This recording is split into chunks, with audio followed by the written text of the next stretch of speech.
certo aqui.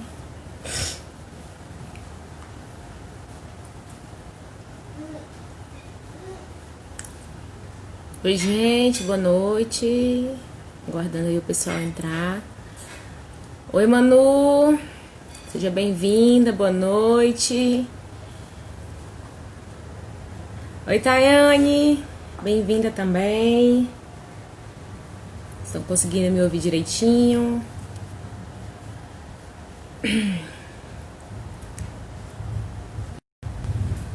Daí para ver o pessoal chegando. Oi, Karina, bem-vinda, boa noite. Estamos aí começando mais uma live do CR, os 12 passos. Oi, Fabinha, e aí, amiga, como estás? Espero que esteja bem, seja bem-vinda também. Gente, o áudio tá bom? Vocês estão ouvindo chiado por conta do ventilador? Ou tá tranquilo, tá de boa aí? Oi, Emiliana. Oi, Carolzinha! E aí, amiga? Quanto tempo, né? Estávamos juntas agora há pouco.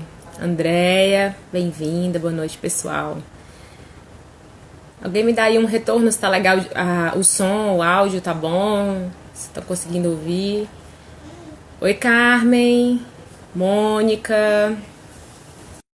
Sejam bem-vindas, bem-vindos também, né? Olha a Ana Neri, com certeza o chato do Max tá junto. Brincando, Max, é um querido. Oi, cunhada. Bom, gente, ai, que bom que tá bom aí o áudio. Então, eu continuo me chamando Gleice, continuo sendo uma discípula de Jesus em processo de restauração.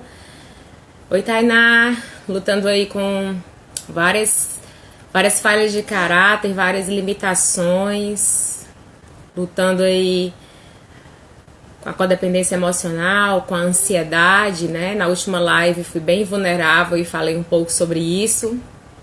Ai, show, que bom que vocês estão ouvindo bem. Oi, Val, bem-vinda. Continuo, né, me chamando Gleice, apesar de todas as situações que eu tenho passado ultimamente. Compartilhei também que estava com a situação de família tensa, né, e tal. E comecei minha partilha da semana passada lendo uma citação de Paulo. E eu quero dizer para vocês que essa semana se intensificou. Por todos os lados somos atribulados. E, eita, né, essa semana, um pouco mais, meu pai tá internado com Covid, né? Tá estável, graças a Deus, mas meio deu uma baqueadazinha aqui, né, na filha de Deus amada e querida aqui. Mas tô confiando que Ele tá cuidando de tudo, né? Nosso poder superior Jesus é perfeito. E meu pai tá sendo bem cuidado, tá, vamos dizer assim, nas mãos do Senhor e de profissionais excelentes, né?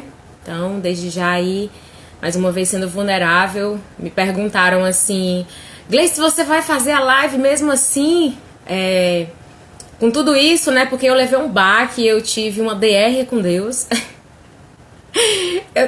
Eu brinco muito com isso, porque eu digo assim, gente, a gente precisa, né, ser vulnerável com o Senhor também, com Deus que nós cremos. Nós precisamos abrir o nosso coração para Ele e falar, né? Então, ontem, eu acho que ontem eu fui deixar umas coisas para ele no hospital e quando eu tava retornando, eu parei embaixo de um pé de cajueiro ali, um cajueiro, e chamei Deus com a DR mesmo. Vem cá, Senhor, eu tô aqui, eu não duvido da tua soberania, eu não duvido nem um segundo do teu cuidado com a minha vida. Mas, assim, é muita coisa que tá acontecendo ao mesmo tempo, né? Quem caminha mais próximo sabe. Eu falei semana passada que algumas coisas não dizem respeito a mim, e aí eu não posso expor. Mas assim, é muita coisa. E aí eu cheguei a um ponto de... Acho que Deus aperta o mute às vezes, sabe? Filho, eu vou apertar o mute porque é aquele momento que você está falando coisas que não deveria falar. Mas só por hoje eu estou, de fato, experimentando a fala de Paulo, que diz que a graça do Senhor me é suficiente, né?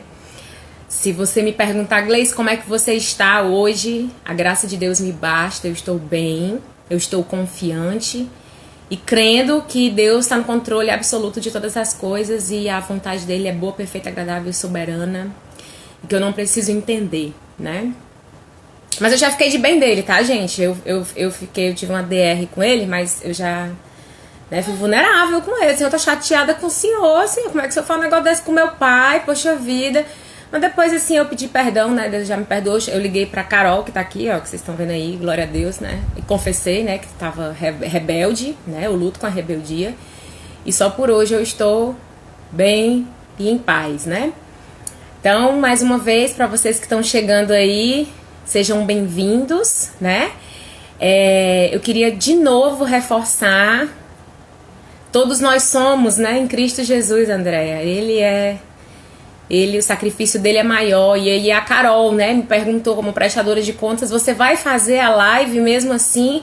Aí eu falei assim, eu acho que não tem momento mais oportuno para falar sobre vulnerabilidade do que estando vulnerável, né? Eu acho que não tem momento mais oportuno para falar sobre ousadia do que no momento em que eu estou fragilizada. E de fato, por compromisso com Deus, né? Não com pessoas, nem por mim, mas por uma questão de entender mesmo que é para a glória de Deus. Eu disse, vou sim fazer, só se Deus disser não vai, aí eu não farei, né? Mas eis-nos aqui, né? Então, deixa eu compartilhar com vocês um aviso, né? Só relembrando, toda segunda-feira, 8h30, tá tendo grupo de apoio. Se liga aqui na bio, né? No perfil do Instagram do CR, tem um linkzinho, se você quiser participar. Toda segunda, 8h30, grupos de apoio, onde você pode estar entrando e partilhando, né? Abrindo seu coração, seja pra chorar de tristeza, seja pra chorar de alegria. Enfim, né, para um espaço para você ser vulnerável em um ambiente seguro, né? A outra coisa é um desafio para vocês, né, de novo, mandar o aviãozinho aí para quem você acha que merece, ou que precisa, ou que gostaria de ouvir falar sobre esse tema. A gente está vivenciando uma série, nós estamos na última live dessa série, que nós já falamos sobre, a série é Coragem Para. Nós já falamos sobre coragem para ser imperfeito, nós já falamos sobre coragem para ser vulnerável, nós já falamos sobre coragem para vencer a vergonha e hoje nós vamos falar sobre coragem para ousar ser quem eu sou, né?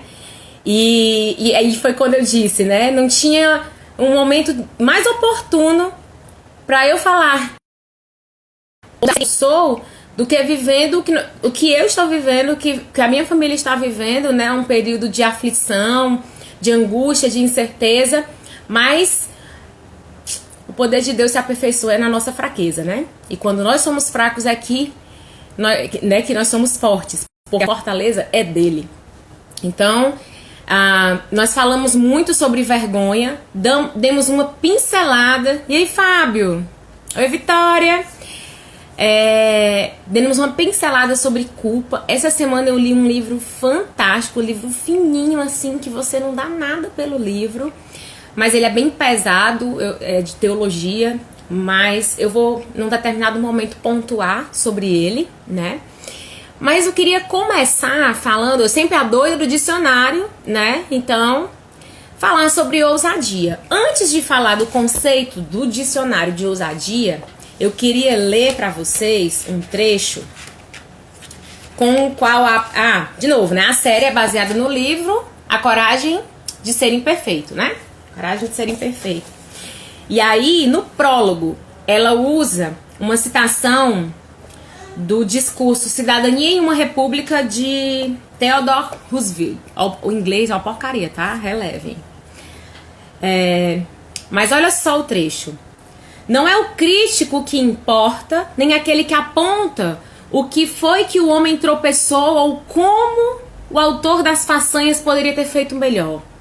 O crédito pertence ao homem que está por inteiro na arena da vida, cujo rosto está manchado de poeira, suor e sangue, que luta bravamente, que erra, que decepciona, porque não há esforço sem erros e decepções, mas que na verdade se empenha em seus feitos, que conhece o entusiasmo, as grandes paixões, que se entrega a uma causa digna, que na melhor das hipóteses conhece no final o triunfo da grande conquista e que na pior, se fracassar, ao menos fracassa ousando grandemente.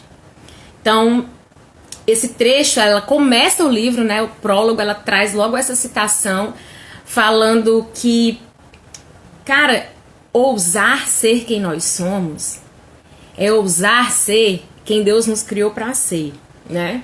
Então, é não ter medo de ser quem Deus nos criou para ser. Então, essa é uma citação que ela usa, né, para começar o livro. De novo, se você tem interesse no livro, aqui na bio também tem o WhatsApp do CR. E aí você pode entrar em contato e a gente encaminha para você. A gente tem ele no formato de PDF, tá certo? Vou dizer também que vocês fiquem à vontade para ir interagindo, perguntando, conversando, tá bom? Para não ser tão monólogo assim, ficar mais legal, tá bom? E o que eu não souber, eu digo que não sei e que vou pesquisar e responder a próxima, né? Isso é ser vulnerável. Então, o que é ousadia? O dicionário, ele diz assim: característica do que possui valentia, coragem. Só que dessa vez eu não peguei só o sinônimo, eu peguei o antônimo. Uma aula de português, o antônimo é o contrário. Então, o contrário de ousadia é covardia, desânimo, acovardamento. Então, na vida, ou eu sou ousado, ou eu sou covarde. E é pesado, né? Eu separei vários versículos bíblicos que falam pra gente sobre ter coragem, sobre sermos ousados. Ó, Deuteronômio 31:6 diz assim, ó: portanto, sejam fortes e corajosos, não tenham medo e não se apavorem diante deles. O Senhor, seu Deus, irá adiante de vocês, ele não os deixará nem os abandonará. Aqui é no momento em que ele elege Josué para continuar a missão de Moisés. E nesse momento, todo mundo tá com medo, porque eles não sabiam o que iam esperar por eles lá. Então, ele fala de novo isso para Josué. Josué, não fui eu que te chamei? Seja forte e corajoso, somente. Mas aqui ele tá falando pro povo de Israel. Eu estou adiante de vocês. Vocês não têm por que ter medo, né? Vai, segue. Outro, 1 Coríntios 16:13. Estejam vigilantes, permaneçam firmes na fé, sejam corajosos, sejam fortes. Pesado? Eu vou dizer pra vocês que ser forte e ser corajosa hoje é uma luta pra mim, vivendo o que eu tô vivendo com meu pai internado, né?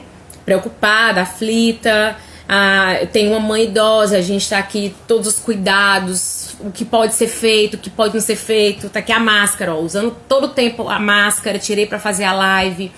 Então, assim, ser forte e corajoso no momento em que a gente não quer é a hora em que a nossa fé se torna prática. Obedecer e confiar e seguir é a hora em que a nossa fé, aquele culto racional, ele se torna prático. Outra passagem, 2 Timóteo, essa eu li na live passada, 2 Timóteo 1:7. Pois Deus não nos deu espírito que produz temor e covardia, mas sim que nos dá poder, amor e autocontrole. Tem algumas traduções que, pois Deus te deu, foi espírito de ousadia e de intrepidez. Isso é muito forte. Espírito de ousadia, vai, não teme. Provérbios 28:1 diz assim, travou, né? Provérbios 28:1. Os perversos fogem mesmo quando ninguém os persegue, mas o justo é valente como o leão. Olha só, porque sabe quem tá lutando com ele e por ele, né? Romanos 8:31. Que podemos dizer diante de coisas tão maravilhosas? Se Deus é por nós, quem vai ousar ser contra nós? Rapaz, eu tô dizendo isso aqui pra mim todo dia, né? Todo dia. E o último versículo que eu separei agora, assim, só pra gente começar, porque tem outros versículos ao longo da live, né? Hebreus 13:6, que diz assim: por isso podemos dizer com toda confiança, presta atenção, o Senhor é meu ajudador, portanto não temerei o que me podem fazer os simples mortais. O Senhor é o meu ajudador, eu não tenho por que temer. O que é que um homem pode fazer contra mim se o Senhor é o meu ajudador? Então, coragem e ousadia para um cristão é confiar nessas passagens bíblicas e é confiar que Ele é fiel e justo para cumprir, Ele é fiel e bom, e Ele é leal, e Deus honra. A quem honra, Ele garante honra. E não é por isso que nós fazemos, né? Não deve ser por isso que nós fazemos, mas porque nós confiamos e nós nos submetemos a um Deus que é bondoso, gracioso, misericordioso em tempo integral, né? O amor de Deus por nós, Ele é um amor resiliente, é um amor obstinado. Eu até já falei isso aqui em uma das lives. Não adianta, a gente pode fazer o que quiser, Ele vai continuar nos amando, né? Então, isso é muito precioso. E a Brené Brown, o que ela chama de ousadia, né? Ela diz que nós não podemos nem ser perfeitos e nem ser à prova de balas. Aí ela diz o seguinte, abre aspas: em vez de nos sentarmos à beira do caminho e vivermos de julgamentos e críticas, nós devemos ousar aparecer e deixar que nos vejam. Isso é vulnerabilidade, isso é a coragem de ser imperfeito, isso é viver com ousadia. É eu me ver e me deixar ser visto. Que foi o que a gente viu, né, ao longo dessa... Exatamente, Nicinha. Coragem não é não ter medo, coragem é medo, né? A gente vai com medo, isso é confiança, isso é dependência, né? E aí, eu queria falar com vocês, eu separei alguns pontos, né? O primeiro ponto era o que é essa ousadia. O segundo ponto é nós precisamos assumir um compromisso que é meio perturbador. Compromisso é meio assim angustiante, que é ter a ousadia para mudar muito mais do que só o nosso interior. Já é difícil aprender a ser imperfeita, a vencer a vergonha, a ser vulnerável. O desafio é, eu preciso mudar muito mais do que só a mim. Eu preciso ser o diferencial nos lugares aonde eu estou. Aí é onde entra a pergunta: como é que a gente faz isso com outras pessoas em plena sociedade que a Brené Brown, que a gente falou na primeira live, chama de a sociedade da escassez? E é uma coisa oculta, ninguém sabe que a sociedade da escassez que ela fala é que nós não somos suficientes, né? Nós nunca somos suficientes. Ah, eu não sou boa o suficiente, eu não sou magro o suficiente, eu não sou profissional o suficiente. Então a sociedade da escassez é justamente essa, de dizer assim, eu não sou suficiente, né? Então como que eu vou aprender que eu sou suficiente porque o meu poder superior é tudo, a graça dele é o que me basta? E como é que eu vou fazer isso para que outras pessoas vejam isso também? Porque muitas vezes eu tô aqui, eu vejo pessoas se deteriorando, como, sabe ninho de cupins? Um ninho de cupins, você vê os buraquinhos, o cupim corroendo a vida da pessoa e ela não consegue enxergar porque é dentro, e você de fora vê, mas não adianta muitas vezes eu chegar e falar: olha, fulano, você não tá vendo isso? Não, ele não tá. Ele está no que a gente chama no CR de negação, ele acha que tá tudo bem, né? Então, é necessário que a gente consiga entender, mapear essa cultura da escassez ao nosso redor. As pessoas que estão ao nosso redor, como é que elas estão sendo afetadas por isso? Porque as pessoas vivem uma pseudo felicidade, entendeu? O conto clássico da Disney, vou casar e ser feliz pra sempre. Aí, quando o cara chega em casa, descobre que a mulher peida e caga. Aí ele fica, ó. Aí a mulher descobre que o cara faz a mesma coisa. Ó, chocado. Oi? Né? Porque nos clássicos da Disney não aparece isso. Né? As pessoas lá na privada. Passando 3 horas lá pensando na vida e filosofando. Então, esse tipo de coisa a gente precisa entender que nas entrelinhas as pessoas não elas clamam por ajuda sem saber que precisam. E como que nós podemos estar sensíveis a isso enquanto nós cuidamos do nosso processo? Gente, eu li uma frase uma vez que diz assim: a serviço do reino, somente soldados feridos se colocam à disposição. Entendeu? Então é quando eu sofro, é quando eu sinto que nasce em mim um negócio chamado compaixão, nasce em mim um negócio chamado empatia, que eu posso não entender a dor do outro porque é diferente da minha, mas eu sei que dói nele na mesma proporção que a minha dói em mim. E isso é graça. Então, você não sabe por onde começar? Ser essa rede de influência, né? Você não sabe por onde começar a destruir essa cultura da escassez ao teu redor? Pois eu vou te dar algumas dicas. Que tal olhar para as pessoas que moram com você? Como é que eles estão lidando com essa cultura da escassez? Ai, não, eu sou magra demais. Não, aquelas pessoas que não conseguem, muitas vezes, ver o valor que elas têm. E o nosso papel é, cara, eu tô entendendo que eu tenho um valor. Eu não tô falando de sentimento não, tá? Eu tô falando de entendimento. Eu sei que eu tenho um valor. Eu não tô nem aí porque eu sinto, mas eu sei que eu tenho. Então, assim, eu preciso olhar para essas pessoas que moram ao meu redor e muitas vezes estão sucumbindo. E eu tava sucumbindo também, mas, poxa, eu tive o start, eu preciso ajudar essas pessoas. Eu não vou, vou pegar na mão da pessoa, não vou empurrar ela, não vou andar com ela, porque é o caminho dela. E eu também não tenho como saber qual é o caminho dela. Mas o que eu posso fazer? Eu posso ajudá-la a refletir sobre as oportunidades de caminho que ela tem e qual caminho que ela quer tomar para seguir. E dar todo o apoio. Entende? Porque senão a gente cai na codependência. Aí eu vou cair na codependência, não vou viver a minha vida, vou viver a vida do outro e não vou deixar ele evoluir. Então, que tal começar com as pessoas que moram com você? Que tal pensar no ambiente de trabalho? Hein? Aquela pessoa assim insuportável que trabalha com você e você fica, ai, Jesus, tu morreu por isso também, ó Pai, né? Pois é, ele morreu por isso também.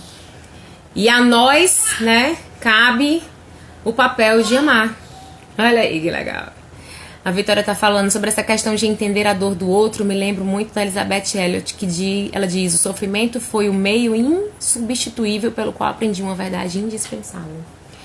Deus fala com a gente através do sofrimento.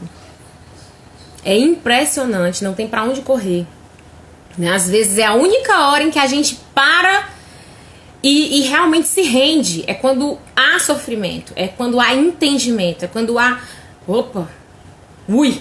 Né? O que tá acontecendo com a sociedade agora, com essa pandemia? Tá todo mundo chocado com o que tá acontecendo.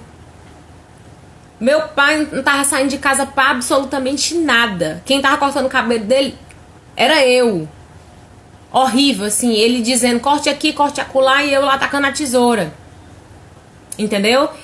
E ele foi internado com Covid, tá internado com Covid. Como assim? Eu tomei todos os cuidados, como assim? Então nós estamos vivendo um tempo em que nós estamos sofrendo como humanidade. E infelizmente ainda tem as pessoas que ficam se degladiando, discutindo. Gente, são vidas, são pessoas, são pais, são entes queridos que estão sendo acometidos de uma doença que ninguém sabe como curar, que ninguém sabe como... Entende? Então, assim, são aflições e o nosso papel é o quê? É acolher a dor do outro e ser o que for possível. Você quer chorar? Eu vou te ouvir. Você quer gritar? Grita que eu vou te ouvir. Né? Eu tô cuidando da minha sobrinha e ela chora às vezes à noite com saudade da mãe dela. E eu falo, Titi, entende que você tá sofrendo com saudade da mamãe? A mamãe tá no médico, ela tá se tratando. E aí, ela tem 1 ano, gente, ela entende. Ela para de chorar. Chore que a titia tá aqui pra ouvir e pra acolher o seu sofrimento. Tudo bem, meu amor, pode chorar. O seu sofrimento, ele é legítimo, chore. Então, assim, gente, que sociedade é essa que não se importa com as pessoas? Então, nós precisamos fazer essa diferença. Comece olhando para as pessoas que estão no seu ambiente de trabalho, mesmo aquelas que são chatas, insuportáveis, porque às vezes essas pessoas são as pessoas que mais foram feridas e elas não sabem e pingam o sangue das suas feridas em outras pessoas que não tem nada a ver com isso. Então, talvez seja interessante você começar a mapear a cultura dessa escassez, do eu não sou bom o suficiente, com as pessoas que trabalham com você, começando com essas pessoas mais difíceis, entendeu? Geralmente elas estão gritando por socorro. As pessoas que estudam com você, se você tá na escola, é adolescente, ou se você tá na faculdade, ou enfim, num curso, faz esse mapeamento. As pessoas com quem você cruza todos os dias, um porteiro, né? Que tem dia que parece estar com a pá virada. Será que ele tá com a pá virada? Por que será? Porque ele é um ser humano, ele tem problema, como você e eu. Por que a gente acha que as pessoas têm que estar... A gente vai chegar numa loja, vai ser atendida, a pessoa dá uma patada em nós e a gente fica... Ai, que coisa horrível, que atendimento péssimo. Não, é um ser humano que tá ali. Que tem problema como você e eu. Aí a gente quer viver no clássico da Disney, onde todo mundo para e canta. Ah! Não é assim que funciona. Então, que a gente possa estar sensíveis, né? Para observar esses pequenos detalhes dessa cultura da escassez entranhada na nossa sociedade, onde as pessoas estão sofrendo porque acham que não são boas o suficiente, né? O que me faz importante são as marcas de Deus lutando pela minha vida. E isso, com certeza. Que lindo, Max Lucado tem umas frases maravilhosas, né? Gosto muito de ler livros dele também. Precisamos reconhecer e bater de frente com essa cultura da escassez, entendeu? Eu vi aqui que a pessoa tá sofrendo, eu vou com amor. A pessoa vem com raiva, eu vou com amor. Claro que isso não é fácil. Não mesmo. Aquele momento que você quer só esganar a pessoa, sabe assim, quem já matou galinha no interior, sabe do que eu tô falando? Torcer o pescoço assim, ó. Chega a sentir o gosto de sangue assim escorrendo na boca. Pois é. Mas o que nós precisamos fazer é o contrário. Aquelas pessoas estão clamando por socorro. E nós precisamos compreender isso. Porque nós somos pessoas feridas. Que um dia sangramos em cima de outras pessoas. Mas agora a gente está entendendo. Eu estou entendendo. Já não sangro as minhas feridas em cima dos outros. E eu estou tentando ver de que forma eu posso ajudar os outros que estão sangrando ao meu redor. Isso chama primeiros socorros emocionais. A pessoa tá morrendo, vai fazer respiração boca a boca, né? Os primeiros socorros. Pois a gente precisa fazer os primeiros socorros emocionais com as pessoas. Hoje até existe curso de primeiros socorros emocionais, para vocês terem uma ideia, né? Então nós precisamos sim, né? E lembrar que, de novo, tudo isso muitas vezes é fruto daquela vergonha. A pessoa tem vergonha de ser insuficiente, tem vergonha da família. A gente falou sobre isso na live passada, né? Quem não tiver assistido tá aqui no feed, fica à vontade para assistir depois. Mas essa vergonha, ela produz medo. E ela atua que nem aqueles cupins que eu tava falando, né? Que vai consumindo a pessoa por dentro. Então, pra você ter uma ideia, a gente pode reconhecer os sinais de que essa vergonha impregnou e transformou a pessoa na insuficiência que ela acha que ela é, né? Que ela é escassa.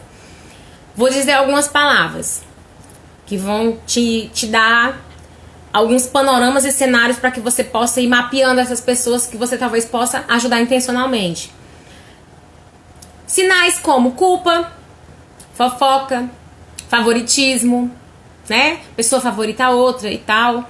Apelidos pejorativos que geram bullying, assédio, entre outras coisas. E pasmem, nós fazemos isso em qualquer lugar. Então que a gente possa estar vigilante, né? E nós fazemos isso com as nossas crianças. Quem é pai e mãe nem percebe. Com os nossos colegas de trabalho, com os menos favorecidos na rua, ou com os mais favorecidos. Seja porque nós nos sentimos bons demais, e aí nós rebaixamos os outros porque nós queremos ensinar, aí a gente usa a cultura da vergonha. Não, mas ele precisa passar a vergonha para ele aprender, né? E aí a gente acha que isso vai construir um caráter. Mas não, isso vai deixar uma marca. E se for uma criança, vai deixar uma marca profunda. Ou então, porque a gente se sente de menos. E aí a gente humilha o outro para poder se sentir alguma coisa. Tá entendendo? Estejam atentos, vigilantes, né? Nós precisamos entender que a vergonha, ela só triunfa em sistemas onde as pessoas não estão dispostas a se comprometer. Elas não estão dispostas a se colocar para fazer algo diferente. E isso gera o quê? Desmotivação, gera automaticamente desvalorização. A pessoa mata a vontade da pessoa de inovar e de criar. A pessoa fica com tanta vergonha que ela não tem coragem de dar uma ideia, porque ela acha que a ideia dela é uma porcaria. E se a ideia dela não for aceita, como ela luta com essa vergonha, ela tem certeza que é porque ela não presta. Mas ela precisa ser valorizada. Olha, a sua ideia é ótima, talvez numa outra oportunidade a gente possa usá-la. Ou o que você acha a gente fazer assim, assado? Sabe, a gente precisa tomar cuidado com as nossas palavras, com como a gente lida com as pessoas. Porque a gente mata a vontade das pessoas de ousarem e a gente mata a vontade delas de ser quem elas são. E nós somos responsáveis por isso, né? Então, semana passada a gente falou sobre a vergonha e a culpa, né? Então, sempre que a culpa tá dirigindo, a vergonha tá no banco do carona. Então, eu vou relembrar que a culpa, eu fiz alguma coisa má. O que a vergonha diz? Eu sou má. Certo? Então, a culpa me dá a oportunidade de fazer uma mudança. Eu fiz algo errado. Mas a vergonha, essa cultura da escassez, essa cultura do eu não sou suficiente, ela só me prova que eu não presto e não tem jeito. É só morte, caixão e vela preta. Entende? E a gente precisa dizer para as pessoas que não é isso. Inclusive, eu tava lendo um livrinho que não tem nem 70 páginas, essa miséria, que deu tanto na minha cara. O nome vai no inverso, né? O que fazer com minha culpa? Ele é um livro de teologia, tá, gente? Do Sproul. E aí ele faz uma diferenciação entre culpa e sentimento de culpa. Eu achei fantástico. Porque o que é a culpa? A culpa, aí ele usa o exemplo do legislativo, né? Culpa é quando você fez alguma coisa que infringiu uma lei.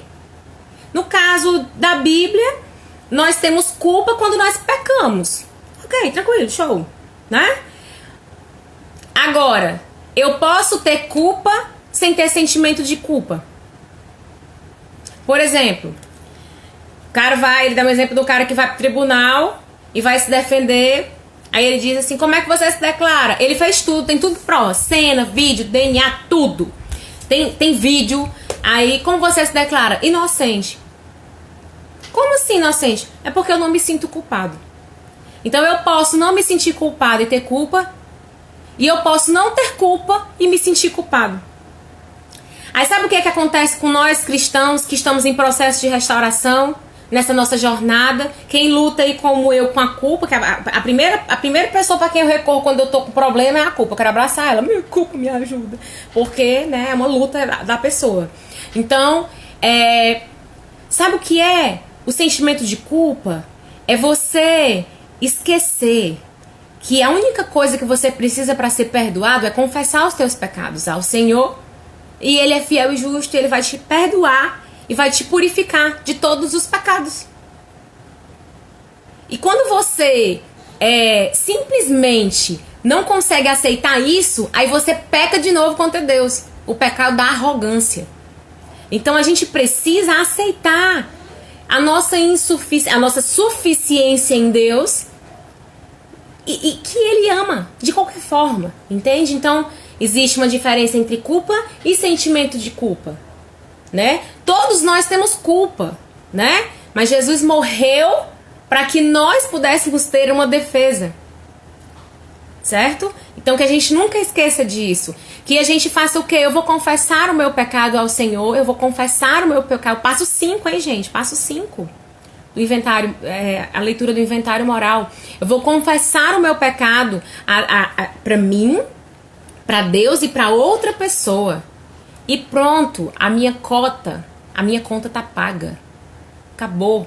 Mais do que isso, e me cobrar sobre isso é a arrogância de não aceitar o perdão de Deus. Então, quando a culpa e a vergonha se juntam, um elemento essencial para a caminhada do autoconhecimento desaparece, que é a verdade. Aí a gente começa a acreditar nas mentiras. E aí entra o terceiro ponto dessa nossa live hoje, o valor da verdade e a importância das DRs. discutir relação. O famoso feedback, que ninguém quer. Eu chamo logo de DR, porque é DR mesmo. Feedback você usa em empresa, mas na relação você vai ter que fulano vamos aqui dar um feedback. Não, fulano vem aqui então a DR. Isso quando você chama, né? Quando você não derruba a casa na cabeça da outra pessoa antes. Então, ser sincero em dar retorno para as pessoas significa que é apoiar essa cultura de viver com ousadia. É ser sincero. É colocar pra fora. Mas não é colocar pra fora assim, cuspindo maribondo na cara dos outros, não, né? Por favor, vamos fazer com sabedoria. Quando nós não conversamos com as pessoas com quem nós convivemos sobre os pontos fortes delas e os pontos delas, as oportunidades de crescimento, veja bem, eu não estou falando de defeitos, eu estou falando de oportunidades de crescimento. Olha como você coloca e faz diferença. O nome disso é comunicação não violenta. A gente tem uma live sobre isso também, viu? Só que eu acho que essa tá no YouTube, não tá aqui no feed, não. Quando a gente não faz isso, as pessoas começam a se perder, elas começam a se questionar, elas começam a se desmotivar. E tem um detalhe, elas começam a perder a confiança em nós. Por quê? Porque, por exemplo, você chega falando o que você acha de mim. Ah, você é ótima, você é maravilhosa, maravilhosa. Aí você sai da relação, ai que bom que fulano gosta de mim. Mas todo dia fulano diz a mesma coisa. Não, mas eu não sou perfeita, não. Tem alguma coisa errada e essa pessoa não está sendo sincera comigo. Isso não produz crescimento. Agora, claro que é difícil. Quem é que fica à vontade de ter conversa difícil com as outras pessoas? Né? Quem é que vai ficar... Eu tava lendo um livro que diz assim, quem é que sai de casa para ir pro pastor, conversar com o pastor alegre e feliz para receber exortação? Ninguém. A pessoa fica revoltada, vai logo com 3 escopetas, um fuzil e uma bazuca, né? Então, mas quando nós estamos trilhando uma caminhada de autoconhecimento e nós conseguimos perceber melhor determinadas atitudes nossas e determinadas atitudes do outro, omissão é pecado. Olha um exemplo. Quando a vergonha entrou no mundo, eu falei lá sobre Adão e Eva, não foi? Pois então, o pecado de Adão foi a omissão. Não falar para as pessoas que a gente ama, o que elas precisam ouvir, em graça e em verdade, que era como Jesus fazia. Ele falava em graça e em verdade. E é assim que a gente precisa fazer. E dar a oportunidade do outro de visualizar com os nossos olhos aquilo dali. Né? 1 Tessalonicenses 5:11, o primeiro trechinho diz: por isso exortem-se e edifiquem-se uns aos outros. Né? Esse capítulo todo fala sobre isso, fala sobre caminhar juntos e tal. Então assim, cara, vamos cuidar uns dos outros. E cuidar é falar a verdade. Amar não se ama mentindo. Não se ama fazendo de conta que tá tudo lindinho, não. Isso não é amor. Isso é codependência, isso é egoísmo, né? Então, quando descobrimos o caminho, é nossa responsabilidade ajudar os outros a encontrar o seu caminho. Veja bem, eu não vou dizer para as pessoas o caminho que elas vão seguir, porque esse não é o meu papel. Eu vou ajudá-la a encontrar o caminho que Deus quer para ela. O Edson tá dizendo aqui, pedrada dói, mas faz crescer. E eu tô aqui levando um bocado. Amém, né? Quantos ensinamentos estou tendo aqui com essa live. Que bom, gente, fico feliz. Mas vamos contribuindo aí também. Se vocês quiserem colocar observações, perguntas, fiquem à vontade, viu? É nossa, nós estamos construindo essa live. O maior equívoco que acontece no processo de feedback, ADR, né? Vou usar ADR porque é isso mesmo, nos relacionamentos que não são profissionais, a gente usa esse termo mesmo, né? É que as pessoas já vão armadas, né? Pra se proteger da vulnerabilidade, do que vier, elas já vão logo pronta pra quebrar o pau. E nós fazemos isso de duas formas, né? Ou nós vamos falando pra Deus o mundo, cuspindo maribondo. Ah, fulano me chamou pra conversar. Ou então nós decidimos assim, ó. Eu vou ouvir o que a pessoa tem pra falar e já vou pronta pra humilhar ela e botar ela debaixo da sola do meu sapato. Pois é, na verdade a melhor maneira de fazer isso é sentar do mesmo lado da mesa. E o que significa sentar do mesmo lado da mesa? É dizer assim, cara, eu tô numa jornada como você, e eu sei o quanto é difícil buscar uma vida de restauração. Eu não sei qual é a luta de uma pessoa que mente, eu não tenho essa luta. O meu problema, eu cometo é o sincericídio, né? Não é mentira, eu falo até demais. Mas assim, eu sei que pro cara que luta com a mentira é difícil pra ele, como é pra mim a ansiedade, como é pra mim o controle, como é pra mim a insegurança. Então, eu preciso dizer, cara, eu não tô do lado da mesa pra te ensinar, não. Eu tô aqui porque eu quero sentar do seu lado pra gente crescer juntos e aprender juntos nesse processo. Eu quero que a gente caminhe juntos. Isso é prestação de contas. Isso é feedback, né? A Ana Nery tá dizendo que DR aqui em casa é um momento nosso de alinhamento e podemos dizer o que o outro precisa ouvir, não o que ele quer ouvir. Claro, gente. E quando você fala, a pessoa sente confiança. Sabe, qual a coisa mais absurda do mundo é você conversar com uma pessoa, você se abre, sim, se escancara e a pessoa com cara de paisagem e tu não tem nada pra dizer não, assim? Nada? Não, nem uma pergunta, nada? E uma partilha? Nada? Não. Rapaz, aqui... Oi? Gente, isso é terrível. Num casamento, isso é divórcio na certa. Então vamos cultivar, né, a cultura da prestação de contas, né? A Vitória tá dizendo assim, infelizmente temos a tendência de irmos muito armados em uma conversa e até mesmo tentando vencer a discussão. Com certeza, Vitória, esse é o maior problema, né? A comunicação não violenta tem nos ensinado mais a ouvir do que a falar. E perdemos, assim, o essencial e a importância do propósito da conversa, que é ser vulnerável, com certeza. Me identifico, é bem difícil pra mim exercer comunicação não violenta em DR. Minha tendência é dar umas pedradas valentes, pois é. E aí a gente depois... E o pior, sabe o que é? Que quando eu, né, vou falar de mim, quando eu solto o sincericídio, ai, gente, a ressaca moral depois... E aí, João Paulo, boa noite. A ressaca moral depois, eu fico, meu Deus, eu não acredito que eu caí disso de novo. Poxa vida, que cara que eu vou olhar para as pessoas. Aí vem todo aquele rodízio da culpa, da vergonha, de tudo, que eu preciso receber o perdão de Deus de novo e tal. Então, assim, poxa, por que eu tenho que esperar o saco encher para ele estourar? Não, vamos tratar, vamos sentar, vamos conversar, vamos nos conhecer. Nós estamos...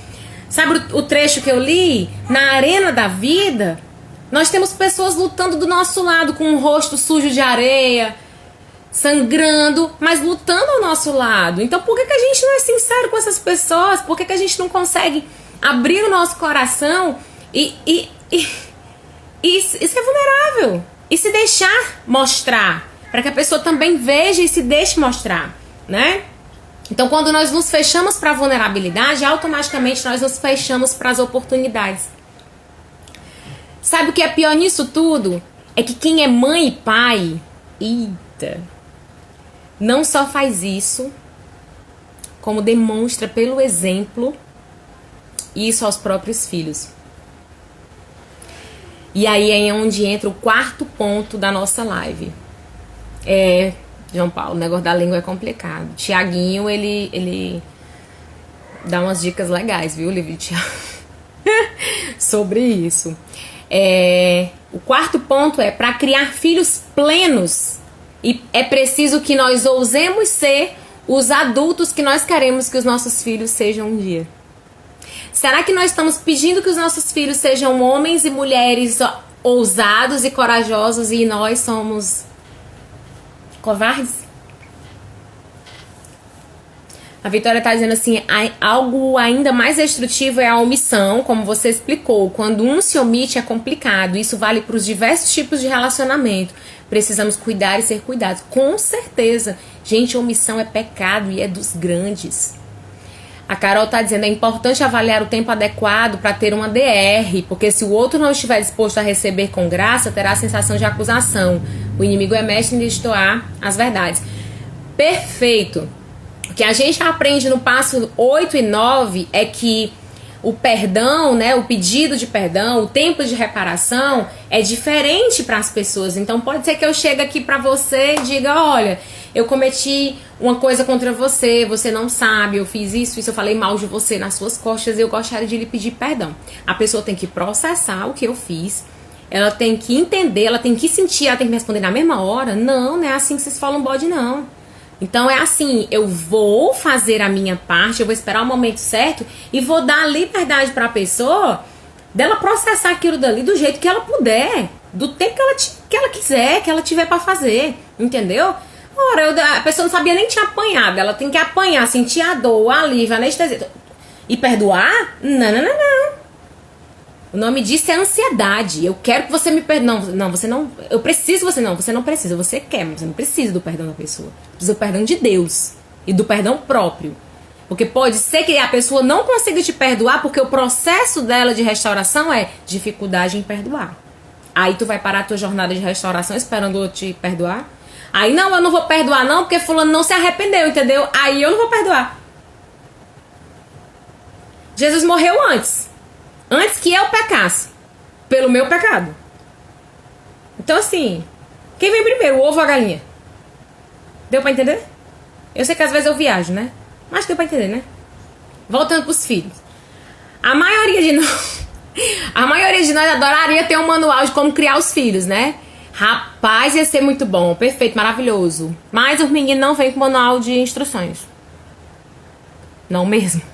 E isso geralmente deixa os pais desesperados, frustrados e apavorados. Meu Deus, como vou fazer isso? Como vou educar este serzinho? E quando o menino começa com atrevimento, eu digo assim, Jesus, eu, né, que fui uma adolescente rebelde, eu digo, meu Deus, se eu tiver um filho que nem eu, o que farei?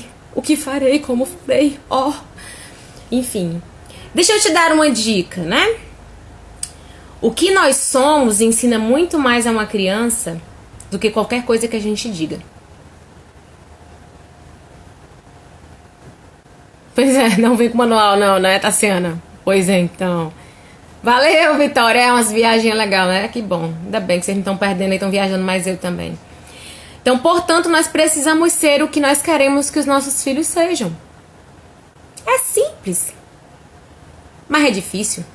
É simples de entender, assim, né? A fala, né? Mas como é que faz, né? Então, não se engane, a família original, ela é a responsável pela base da formação de um caráter. E existe tanto perigo em supervalorizar uma criança. Ah, ele é maravilhoso, lindo, maravilhoso, porque a criança acha que o mundo é o conto da carochinha, né? O clássico da Disney. Ele não acha que vai se frustrar. Não levar uma criança para um funeral, não dizer que a pessoa morreu, o gato morreu. Não, o gato foi embora. Não, o gato morreu. Ele tem que lidar com a morte. As frustrações são necessárias. Então, nós precisamos criar as crianças com verdade, porque se você mentir para os seus filhos, ele não vai confiar em você. No dia que ele descobrir, ele não vai saber se o que você falou é verdade ou não. Se ele pode confiar ou não. Travou? Acho que agora melhorou, né? Existe tanto perigo em supervalorizar como existe em negligenciar. Quando o assunto é amor, aceitação, valorização, nós somos moldados pela nossa família de origem, né? Então a questão aqui não é nem você está educando o seu filho da maneira correta. A questão é: você é o adulto que deseja que o seu filho seja? Acho que a pergunta é essa. Entendeu? A palavra ensina, o exemplo arrasta. Verdade, Carol. A Provérbios 22:6 diz assim, ó: ensine seu filho no caminho certo e mesmo quando envelhecer, eles não se desviarão dele. Olha aí. Criar os filhos emocionalmente fortes no mundo tá difícil, como o nosso. Pois é, a gente não precisa criá-los emocionalmente fortes, a gente precisa criá-los emocionalmente saudáveis, entendendo que frustração faz parte. Ele não é de vidro, ele não vai quebrar, e que tem dias que vai ser difícil. Filho, vai ter dias que você vai chorar, vai sofrer, vai ter dias que a gente vai fazer a festa e tudo bem. né? Se nós quisermos que os nossos filhos se aceitem e se amem, nós também precisamos fazer a mesma coisa conosco. Eu preciso me amar e me aceitar, e o que o meu filho vai ver é um reflexo disso, né? E ele vai se espelhar, né? Meu pai, pra mim, é um exemplo, né? Então, poxa vida, é um exemplo de guerra, de luta, de sobrevivência, né? E é um homem que eu, todas as vezes que me perguntam, uma pessoa que te inspira, meu pai me inspira, né? Então, Efésios 6,4 diz assim: pais, não tratem seus filhos de modo a irritá-los, antes eduquem-nos com a disciplina e a instrução que vem do Senhor. Não adianta você plantar abacaxi e esperar colher morango, não vai dar certo. Quem vai se frustrar é você. Então, mostre pro seu filho que você é digno de confiança. Mostre pro seu filho que você é leal e é real e é verdadeiro, é ousado, é corajoso. Por quê? Porque você tem medo, mas você vai. Você chora e sofre, mas você continua na caminhada. Isso é ser vulnerável. Isso é ser ousado. Isso é ser simplesmente quem Deus te criou para ser.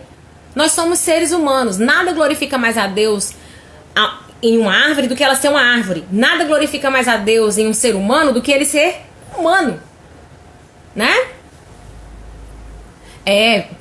Concordo, João Paulo. A maioria dos adultos dá um péssimo exemplo, né? Então, infelizmente, a gente vive essa cultura da escassez sem perceber. Por isso nós estamos falando aqui, né?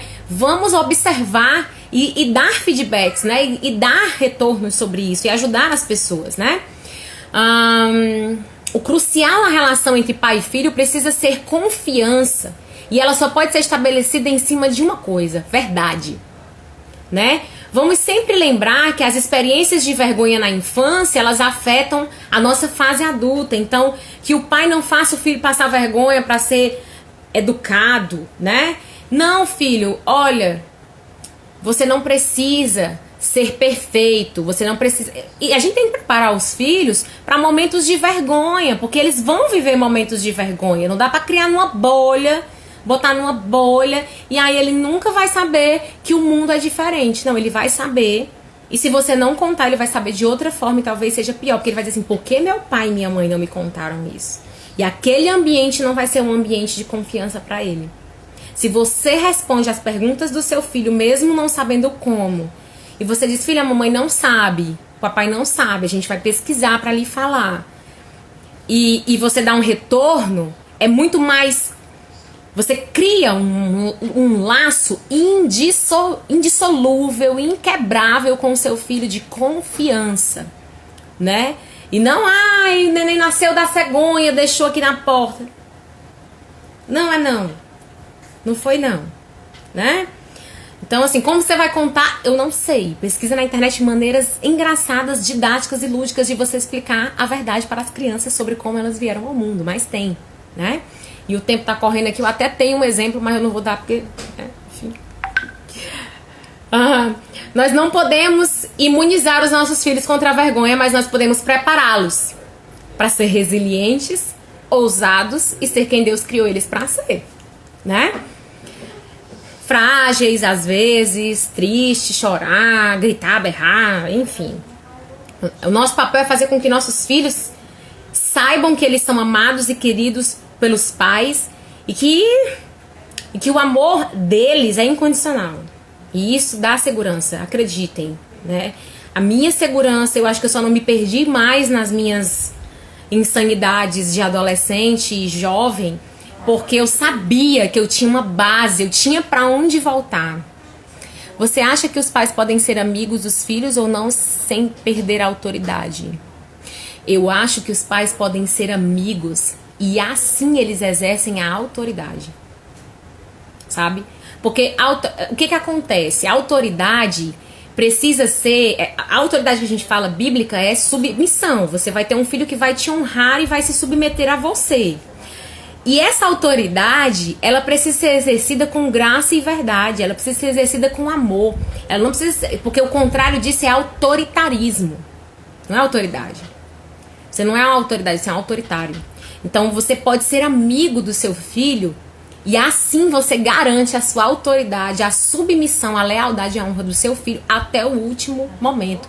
Ensine o seu filho no caminho do bem e ainda adulto, quando ele envelhecer, ele não vai se desviar dele. Isso é bíblico.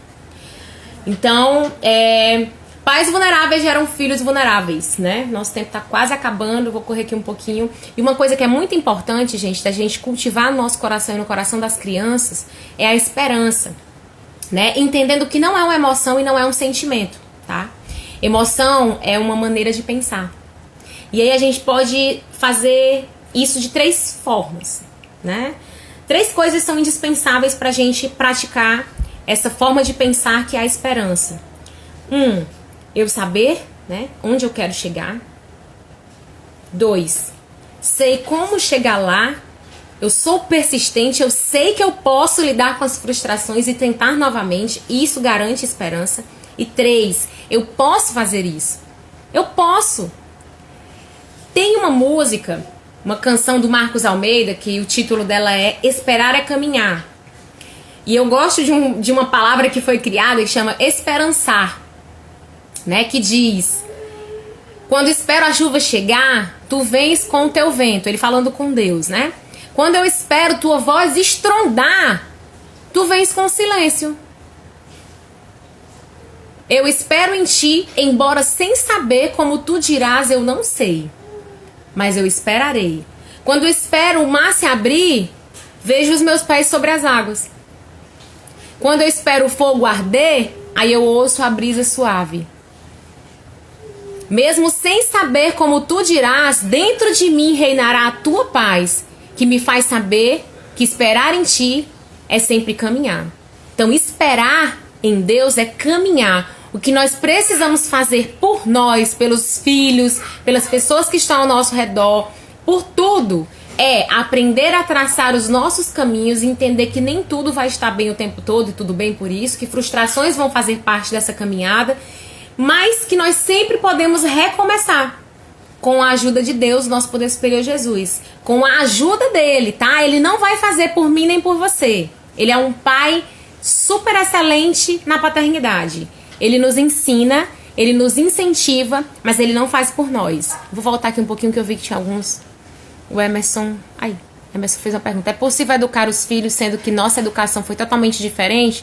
Porque é bastante difícil quando você foi criada de forma diferente. Eu acho que é totalmente possível. Eu acho que é ainda mais possível. Porque, sabe aquela canção do Belchior, ainda somos os mesmos e vivemos como os nossos pais? Nós podemos quebrar... Tem uma história de maldições da Bíblia, né? Eu digo, rapaz, se quando Jesus morreu...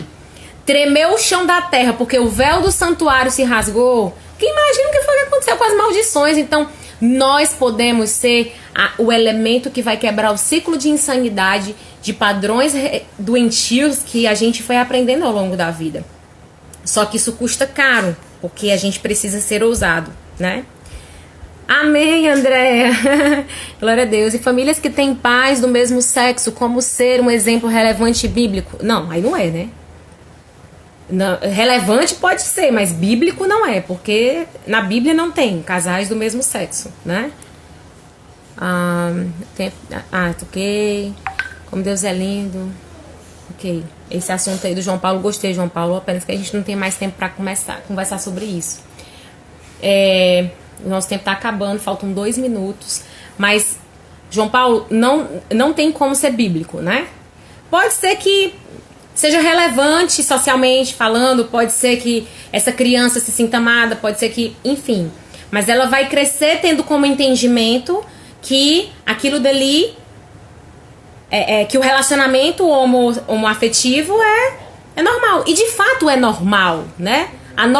O que é normal hoje? Então assim, as pessoas estão expressando, eu não posso cobrar de uma pessoa que não segue o evangelho, que não é cristão, que ele siga o manual do evangelho, né? Então não entra no padrão bíblico, tá? Tem 1 minutinho e eu queria encerrar a live lendo... Olha só que eu fiz no livro, caiu. A pessoa, né? Louca. Eu queria encerrar lendo uma falazinha aqui da Brené Brown pra vocês, ó. Viver com ousadia não tem nada a ver com ganhar ou perder. Tem a ver com coragem. Em um mundo onde a escassez e a vergonha dominam, e sentir medo tornou-se um hábito, a vulnerabilidade é subversiva, incômoda, até um pouco perigosa às vezes. E sem dúvida, desnudar-se emocionalmente significa correr um risco muito grande. Mas quando a gente faz isso, aí nós ousamos, nós podemos ser felizes. Gente, olha, tá acabando 6 minutos, 6 segundos vai acabar. Muito obrigada pela participação.